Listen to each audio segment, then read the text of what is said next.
It doesn't happen in a single moment. There is no thunderclap, no signed contract in blood. Your life slips sideways through a series of small, reasonable decisions. Just for now, only this once. It's not that bad. Until one day you wake and realize you are haunting a story you never meant to inhabit.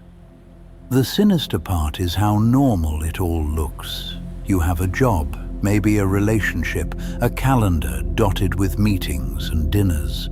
You answer emails, pay bills, smile in photos. People say you're doing well. Inside, though, something brittle has begun to rattle. The days blur into a conveyor belt of obligations, and you, once vivid and particular, have become a soft outline that performs instead of lives. It starts with quiet negotiations against yourself. You swallow a truth to keep the peace. You accept a role that doesn't fit because it's safer.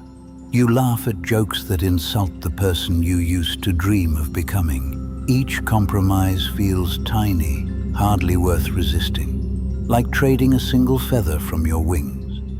You hardly notice the weight you're losing until the sky feels further away. Realistic horror is discovering how easily a human can be domesticated by routine. The alarm rings. You rise. You move through prescribed motions as if remote-controlled by expectations you never wrote. Your thoughts grow narrower, circling the same anxieties, performance reviews, rent, what they might think. Entire universes of possibility shrink to the dimensions of a glowing screen and a paycheck that keeps the lights on in a house where your spirit rarely turns up. Sometimes, in the soft hours, on a train, in the shower, at a red light, you catch a flicker of the person you once imagined you'd be. They look at you through the glass of your own reflection with a mixture of pity and recognition. You feel a sting behind your ribs, a grief with no funeral, the loss of the unlived life, the one you quietly abandoned for predictability and approval. The fear deepens when you realize no one is actively doing this to you. There is no clear villain to confront, no monster to slay. Just a diffuse pressure, the need to be reliable, likable, productive. You have become both prisoner and warden, enforcing the very routines that suffocate you because you are terrified of what might happen if you stop. And yet, beneath the sedation of habit, something refuses to die. It surfaces as random restlessness, as disproportionate rage at small requests, as an inexplicable ache when you see someone living with even a fraction of the courage you buried. That ache is not envy. It is recognition. It is the ghost of your own bravery, tapping on the walls of the life that contains you but does not nourish you. The scariest question is not, what if I fail?